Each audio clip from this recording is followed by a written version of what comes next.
DG Stéphane oh.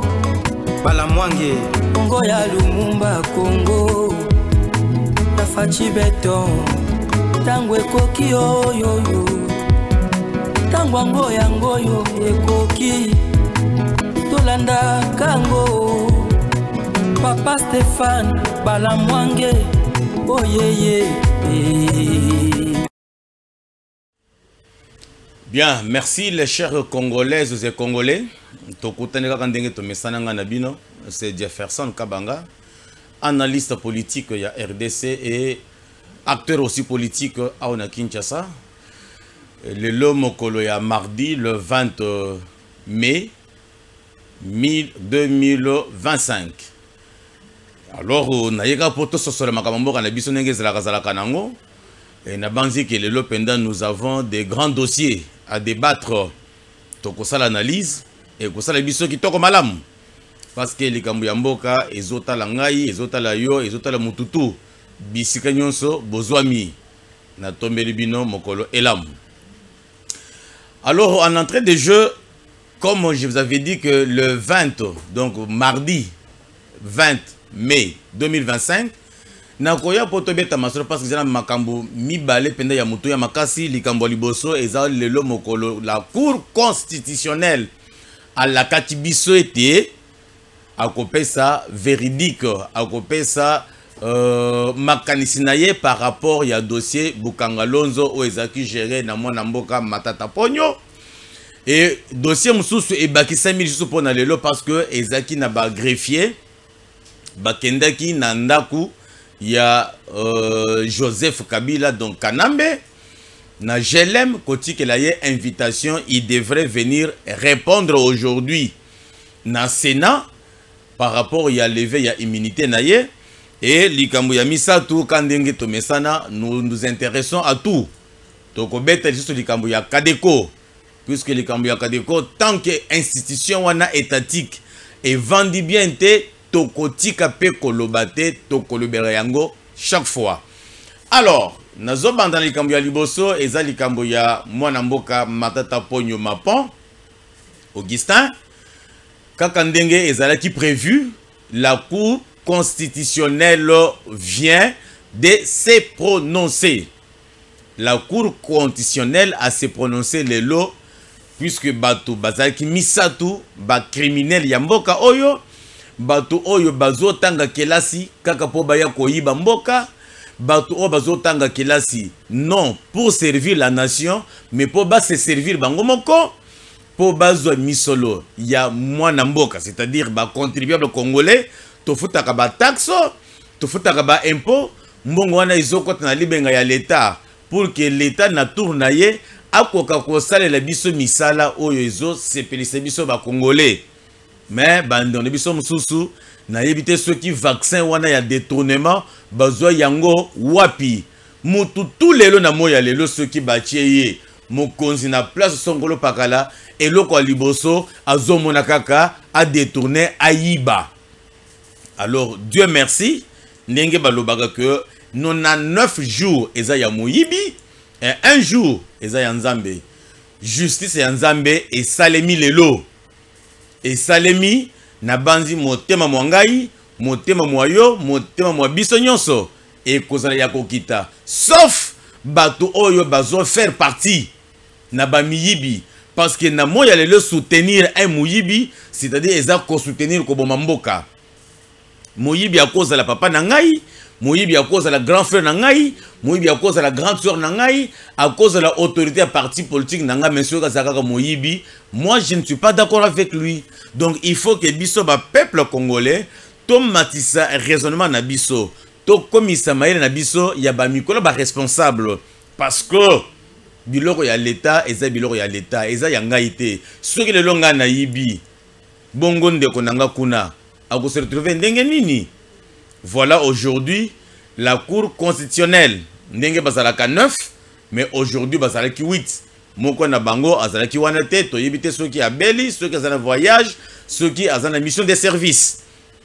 Alors selon ndenge zalaka na cour constitutionnelle pour ba siéger ba lobela makambo oyetali jugement na bango ceux qui baza muke il faut bazala 7 Donc au moins 7. Au plus 9 bangotou. Alors le bazalaki 8, c'est-à-dire les quorums étaient atteints. Alors na banzi, ezala bandeko na ngai ya Sud Kivu, bisika bozwami, ezala bandeko na ngai ya Nord Kivu, esika bozwami, bozolanda ba chaîne na biso oyo tobengi Tango Ekoki RDC na Tango Ekoki 243. Alors, voilà sikoyo etumbu oyo bakateli ndeko Matata Ponyo. Matata Ponyo ba condamné à 2 niveaux. Premier niveau, ndeko Matata Ponyo, Mapon Augustin, a salaki détournement. Yé na monsieur ici on l'appelle Grobler. Grobler plutôt. Grobler les armes mondiales oyo sud-africain ou ami betaki loboko na tolo que non monsieur Matata Ponyo nga na na société na ngai na koya kosala musala ya bukangalonzo na kolone le bino masango na kolone le bino manyoko na kolone le bino loso na kolone le bino madesu ba congolais ba kolia ba kosepela ba kozali su na nzala te. Mais tango mwana mboka wana mwana Afrique du Sud wana monsieur Grobler aye basali likopana ye na mwana mboka Matata Ponyo à leur niveau à 2 ba détourner mbongo 150 quelque chose des millions de dollars américains. Détournement wana e bandaki ko salema na ndenge nini, c'est-à-dire que ceux qui bakei basombi loko la micro on azolobela awa basombi on a 10 dollars na niveau mikili ya poto et loko ekoyati na RDC tango ekokoma awa bango siko bakosala bango facture ye monsieur Grobler a kosala ye facture que non et loko en connivence avec ndeko Matata Ponyo basali facture que micro auto sombaki na 10 dollars il faut toko misango 380 dollars basali bango facture pour bakende kolakisa na banque centrale en complicité avec Deogracias Mutombo Mwananyembo puisque yepezaki na kopo wana, c'est-à-dire que bato basali ki likopana bazaki 3 Matata Ponyo numéro 1 na bango, monsieur Grobler numéro 2 et monsieur Deogracias Mutombo Mwananyembo numéro 3 nde basali ki likopana bango wana. Alors babande ko sala à tour de rôle. Matata Ponyo azo travailler na Grobler basali détournement na ndenge na bango après yepe kotoyo asali détournement asali coopération avec Deogracias alors que azalaki gouverneur ya Banque centrale du Congo. Voilà, parce que na banda koloba déjà ndenge ba condamné na premier niveau monsieur Matata Ponyo yena monsieur Grobler va détourner 150 quelque chose des millions de dollars. Alors bah lobby que monsieur Matata Ponyo a causé 5 ans de prison et de service de travaux forcés. Bah lobby boy ndinga zawana pendant 5 ans wana a koki jamais kokende na vote ndenge tozo kende na maponomi na 2028 awa ye azana droit ya ko voter ata mutumoko te. Et de 2 ndinga zawana yepe akoki kocha libaya te po ba voter ye. Et puis ndinga zawana akoki jamais kokota na ba fonction ya l'état. O aza ministre, aza DG, aza mandataire, pas question. Donc il ne peut jamais travailler pour l'état congolais pour naye et s'il est pendant 5 ans et azana prison ferme. Ndeko ndeko nani yokombo na Grobler. Grobler yepe azui 5 ans. A kosala boloko awa 5 ans ferme. Et après kosala 5 ans wana bako benga na ye libela akoki kocha makolo na ye na RDC na bisote parce que il a fait la complicité ya détournement ya mbongo 150 quelque chose des millions de dollars américains. Wana ezalaki makambo etali ndeko Matata Ponyo na monsieur Grobler. Matata Ponyo azongi pour la 2e fois. Azongi na 2e détournement. Wana siko ezalaki likopa ya ye na mwana mboka Deo Gracias Mutombo Mwananyembo, gouverneur de la Banque centrale à son époque. Bango va détourner 89 millions quelque chose de dollars américains. Balobi pona yango, monsieur Matata Ponyo, azui sikoyo 5 ans mususu. 5 ans mususu, azana droit. Yako vote te, azana droit. Yako tia libaya te, azana droit. Yako sala musala lisusu ya l'état te pendant 5 ans mususu.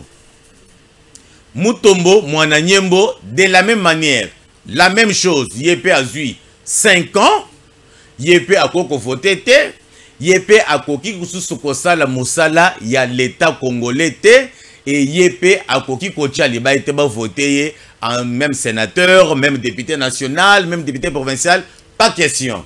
Mais maintenant pour monsieur Matata Ponyo, parce que à ce détournement 2 fois, c'est que ba condamné yépe 2 fois.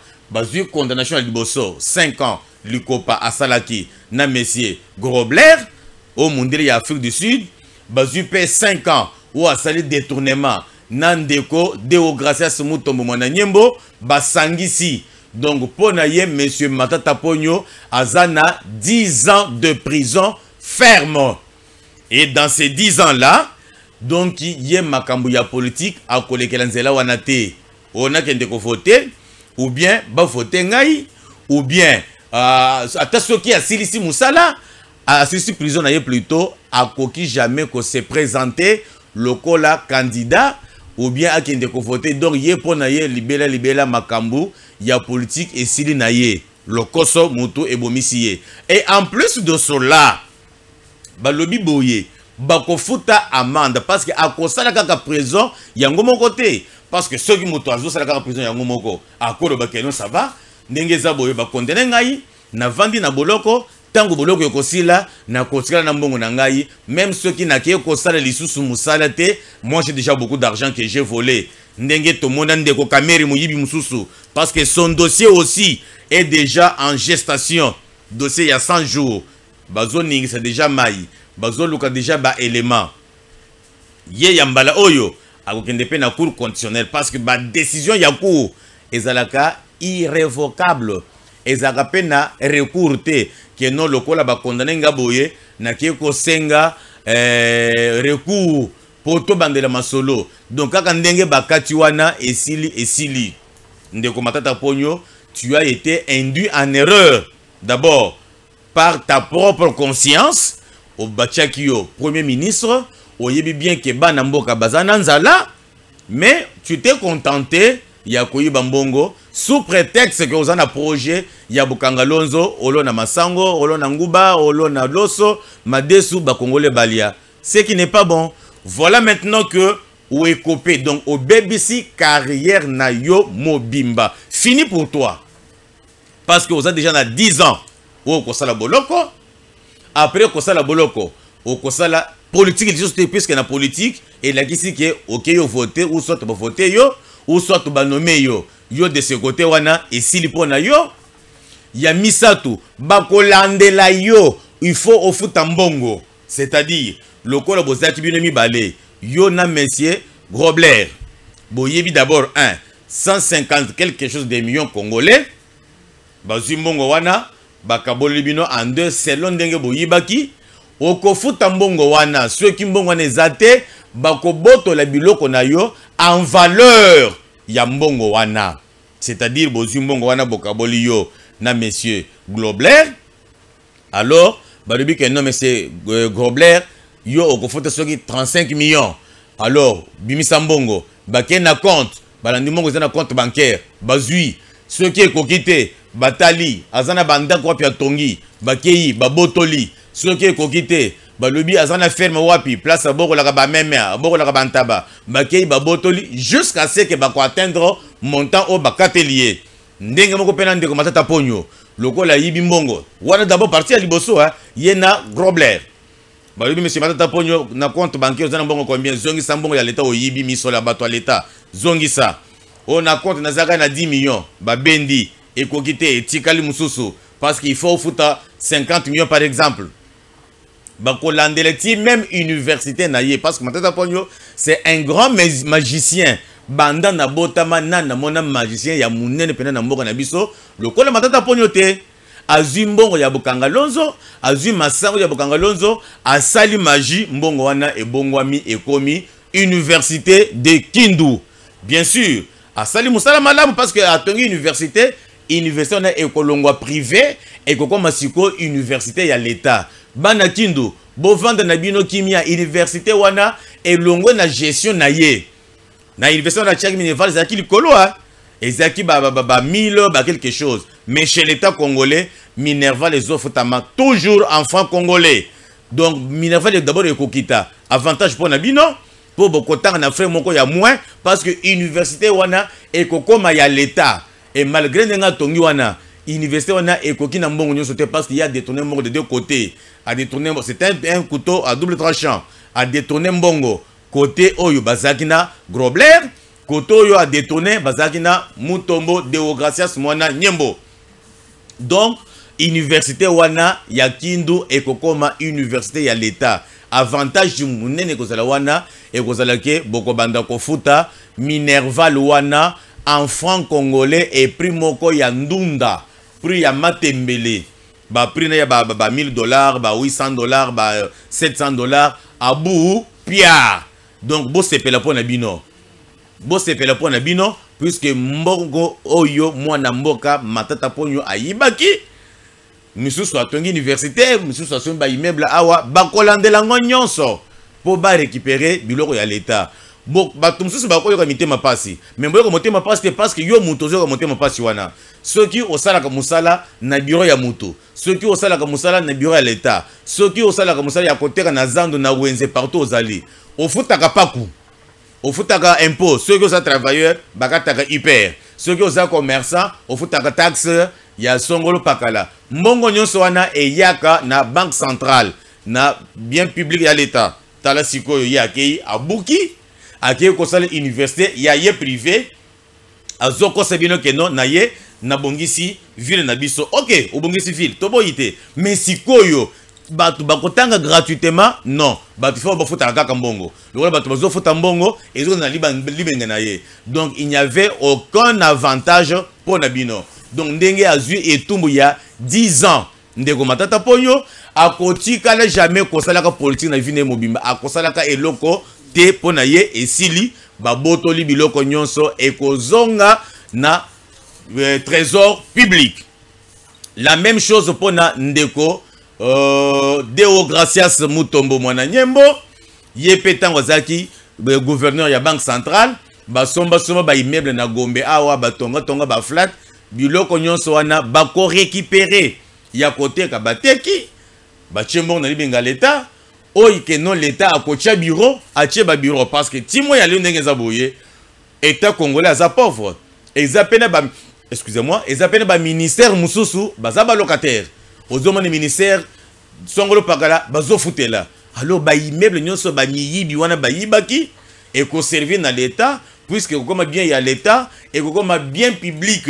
alors bakoko tchape ba ministre wana au lieu que l'état congolais abimisaka pe mbongo chaque jour ou bien chaque mois pour na ko futelaka ba ministère bandako voilà au moins likambo etalaki mwana mboka Matata Ponyo Mapon donc na mukuse mwana mboka Matata Ponyo Mapon Augustin a eu 10 ans 5 ans côté à Grobler 5 ans côté à Deogracias Mutombo Yaye il s'est 10 ans alors l'aventurier des Sud-Africains Grobler il a eu 5 ans asisi boloko afuti mbongo soki mbongo kote ba botoli biloko na ye ou atongi ou bien ou asombi na mbongo ya kimuyibi etile na mbongo na biso ba bengane libela akotila kozonga susu boyete kotoyo la même chose pona ndeko Deogracias Mutombo mwana Nyembo akosala pe 5 ans après 5 ans afuti mbongo afuti ba manda l'état azongi simonga l'état oyo ayibi soki kokite ba bote pe biloko na ye ou ayibi voilà ce que vous allez retenir en grosso modo. Enfin, le véridique est tombé. Je passe maintenant toujours dans le cadre, il y a justice congolaise nabiso. Tout le monde que justice est comme ça, le musala nango. Parce que biloko ya bonde to banda kozela. ndenge zalaki wana boyebaki bien que ndeko Sama Lukonde a convoqué assemblée plénière na Sénat pour na constatuer na likambo oyo etali levé ya immunité ya ancien président ya RDC Otobengi Kanambe Hippolyte Kazemberere wa kosa kabiso ke aza Joseph Kabila Kabonge alors que za identité moko fomenté tango bazaki na plénière balobi ke ndenge za boye il faut tout ça la commission basalo si commission dirigée par Christophe Lutundula sénateur bakei basali ba nini na bango basali ba musala bango na commission ba komi na point que avant tobi cette décision finale il faut que Toyo Kapé Hippolyte Kanambe parce que bakoki ko condamner mutu te un bon juge ayoka na mato mibale juge ya liboso ezakinde comment je vais dire mutu liboso ezakinde auditeur général nde mutu akomaki mukanda pour que balongola Kabila kazaka ya qui sénateur à vie bongo akende kosamba alors apesaki ba motif na ye avant bango ba se décider batu ya Sénat il faut que ye Kanambe pe aye avandi bakomi kotuna ye papa ye bisabiso bazo funda yo na likambu boye yo lobi nini tango akopesa ya ye makanisi tango akopesa ya ye ba explication basali confrontation na makambu oyo auditeur asengaki alors à ce moment là bakoyeba kozwa décision finale c'est-à-dire soit balobi que non papa yo tolongole immunité kende kosamba ou soit papa likambo wana penda c'est pas bien yo tolongole immunité te likambo juste wana toyebi ngote to vandeli yango alors na yango nde lobi lundi bakendaki kotika invitation na ndaku ya Kabila ancien président ndenge bo misana ko benga ye ngana benga ye kaka Kanambe Kazemberere Hippolyte bakendaki na GLM par huissier ya justice ake kotika invitation pour aya ko répondre lelo mardi na Sénat liboso ya commission la commission dirigée par Christophe Lutundula alors na yebité soki parce que bazalaka batetu batouana bazalaka batetu tous les miyibi tous les malfaiteurs bazalaka batetu lokola ndeko matata poni boli misango poni ko sala un pas en arrière lokola ndeko matata ponyo asalaki tetu bazo benga ye na cour constitutionnelle caméra ayebise ke ko kendete parce que balongolo immunité te yo salaka ka awa bakosala eloko te lelo eloko emonani na yebite soki lwaka nyingini akoloba nini lelo rwaka nyingini caméra okoloba yo muto bando pekisa ye au lieu que muto akende ko samba akende ko pesa ba moyen de défense yo banda ko boya. Voilà maintenant sentence et quoi il est là. C'est ce que je disais pour na Kazemberere Hippolyte Kanambe que le roi bango basala ka batetu akoloba que na ko kendete ko répondre na invitation ya commission ya ba sénateur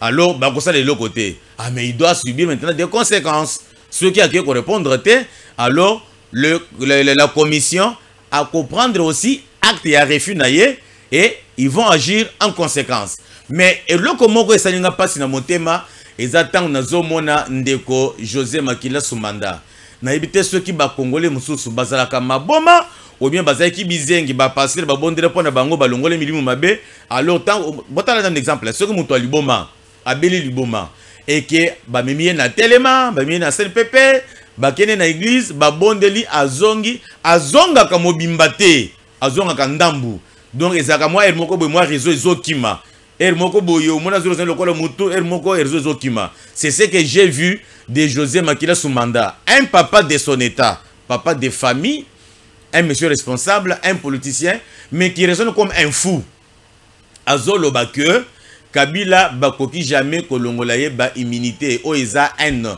eza acharnement azo taxé Christophe Lutundula qui aza na haine contre Kanambe haine ya nini ba weli mwasi Kanambe abotoli Lutundula lopango Kanambe abotoli Lutundula mituka ou bien Zanine. Moto azo sala moussane selon ce que le Sénat lui a demandé. Mais un fou de José Makila, azo le bakeno, eza acharnement, eza haine. Haine ya nini. Mais il fallait que le babongo, na Sénat que non, le kolo boza na haine contre Kabila Kanambe, alors Tokoki, kokende na commission te, tokende kosa la bongo te. Mais aux autres, libanda masolo, que non, eza la haine. Haine ya nini. Eza haine ya nini. Haine ya nini contre Kanambe. José Makila obeti Mopanzi bino boza ba acclameur boza ba flatteur donc ba bomba mboka pour bino bolia bo fimba mabumu. C'est la folie, il faut reprendre encore les études universitaires. Quand bien même études universitaires yango nde mutu esarate que mutoko mayele parce que mayele ya bomoto ezara ya motama autre ne kotanga na classe ezara kaka to bakisaka moi intelligence pour toyeba ndenge to ko kumba makambo na biso mais botika badia lelo tango zolo bawana parce que je m'adresse à toi José Makila tango zolo bawana eza pona Kanambe abetelo moboko za mutu même zo défendre ye alors que ye Kanambe dans son chef na conscience na ye ayebi bien que makambo tout bazo fundanga na yango eza ya solo siko mabe ya Christophe Lutundula eza wapi. Alors ndenge za boye tozo continuer kana likambo wana soki mwana mboka nani Christophe Lutundula aye a constaté que ndenge za boye ancien président aboyi koya ko répondre na invitation na biso, il va faire aussi un rapport na Sénat et le Sénat va tirer conséquence. Maintenant je vais répondre à Obé Minako. Monsieur Obé Minako, alors ancien président ya Assemblée nationale. Papa, pona nini bozo sala soni ya mboka boye. Ozo bima, ozo loba, sans gêne, sans honte. Bana na yo bazo mona. Bana classe autant que ça va étudier bazo mona. Bazo comprendre ndenge ozo loba. Est-ce que zo pèse vraiment d'unité même quand dans ta peau. Tout le monde a une facette politique. Mais soyons les hommes logiques et intellectuels. Dans ton chef, Nasser Motema Nayo, est-ce que Biloko Zolo Bawana Eza Yango? Tu te dis professeur, n'est-ce pas? Ordinaire, à l'unikin. Ba étudiant Oyo Tangisaka, Bakoki ko retenir nini na comportement Oyo Ozo affiché. Justement pour les intérêts politiques. Mais à un certain moment, il faut topre chaque étudiant par rapport à la vie sociale Nabiso. Comment nous nous comportons? Comment nous gérer le reste républicain et l'État. Ozoloba que Nenge Zawana Kabila Bakoki Kolongolaye immunité yaki sénateur à vie T. D'abord, qu'est-ce que tu entends, monsieur le professeur? Parce que tous, nous avons étudié. Tous n'a pas même diplôme. Ce n'est pas que nous avons un diplôme, il y a or, il y a cuivre, non. Le même diplôme en papier. Tout raisonner dans mon Qu'est-ce qu'on appelle immunité? Le mot immunité est là qui tout simplement avantage songolo pakala. C'est ça immunité. C'est-à-dire quoi, on a expliqué pour bateau, on va comprendre. Pour que non, moi je m'acharne contre Kanambe. Et le côté bengi immunité, et zanini.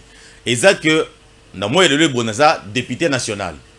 Le bonaza député national, n'a koki jamais, kokende liboso ya bazouzi, sans que chambre nangai ou bien assemblée nationale andima que non kende bazo protéger ngai protection wana ndeto bengi immunité ndenge zaboye atako na sali likambu songolo pakala avant bakanga ngai il faut bakende ko pesa nga rapport na chambre nangai et bongo sikoyo chambre ya bengi ngai a entendre nga que non papa ye bafundi na likambu songolo pakala olubinini ce qui chambre wana a constaté que ya solo nga na sali mabe ba livrer nga que non papa kende ko samba le fait ya kondi makena kende ko samba wana yango nde ba bengi ko longola immunité mais ba tumsusu bazo sala confusion bazo kanisa que non ko longola immunité eza ko longola Kabila qui est ancien chef de l'État non. À côté Kalakaka, ancien chef de l'État, ancien président de la République, parce que a dirigé Kimboko pendant 10 ans ya Bolafa. Tokolongolango ndengeni. Ba tusu bazo kanisake kozala sénateur à vie et la kisi était eza kozala il a kisi ancien président. Non, sénateur à vie la qui si que Mututu azalaki ancien chef de l'État et que à kozala kaka sénateur qui non akokufa ya kokende na ba élection lisusu te mais ceux qui mbeba eye chambre na ye a autorisé pour basambisa parce que ils ont un règlement d'ordre intérieur ya Sénat oyo ils ont dirigé Sénat wana. Donc lui en tant que sénateur bien que ba voter yete mais ceux qui a sali mabe bakoya kokanga ye penda mbala kata boyete bakokende na chambre na bango ba yebisi sa maluko de président na bango que non tata ndenge za boye tala membre na bino bien que ye aleka na ba élection te bien que bato ba voter était mais aza membre na parce que ça sénateur mais asali mbeba songolo pakala pesa biso autorisation to memaye liboso ya bazuzi autorisation bazo pesa wana yaunde to bengi immunité ou bien kolongola immunité na ye kolongola immunité là c'était que non balongoli kazaka ya qui ancien chef de l'État non. Mais je ne comprends pas, monsieur Aubin Minakou. Mais quels sont les enseignements que vous donnez aux jeunes étudiants qui sont à l'université? Vous vous dites professeur, et maintenant si un étudiant raisonne comme toi, tu vas lui donner combien sur 10 dans un TP, combien sur 20 dans une interrogation, si tu as un cours à pondération 1. Monsieur Aubin Minakou, Betty Banda. Kolongola immunité et la qui si était ko pesa autorisation de la justice. Bakende ko sambisa ye ezate ke bazo longola ki ancien président na ye eza histoire c'est collé na nzoto na ye eza collé na nzoto na ye alors moyen ba longola yango ezate akotikala kaka président honoraire. Voilà au moins les deux points que j'avais à parler aujourd'hui. Point ya liboso ezaki ya verdict ya cour constitutionnelle ba condamné mwana mboka Matata Ponyo à 10 ans de prison. Ba condamné Mwana Mboka Deogracias Mutombo à 5 ans. Ba condamné monsieur Grobler, le Sud-Africain, à 5 ans. Et pour le dossier, il y a Sénat. Tout le monde dit que Mwana Mboka Sama Lukonde, Azo Sala Moussala, il ne s'est pas arrêté. Atindi Moussala na commission. Bato commission, batindi pe invitation. Na GLM, na résidence officielle. Il y a Kazembere de Kabila Kanambe. Pour y répondre. Na yebite ceux qui a kokende, ceux qui a continué ba avocat na ye, ceux qui a kosala nini, la suite vous viendra dans quelques temps. Ezaki Nangongai Jefferson Kabanga, votre analyste politique et acteur politique de la RDC. Tout le monde est lobby, Inch'Allah. DG Stéphane Balamwange Congo ya Lumumba Congo Tafachi Beton Tangwe Koki Oyoyo Tangwango yangoyo ekoki Tolanda kango Papa Stéphane Balamwange Oyeye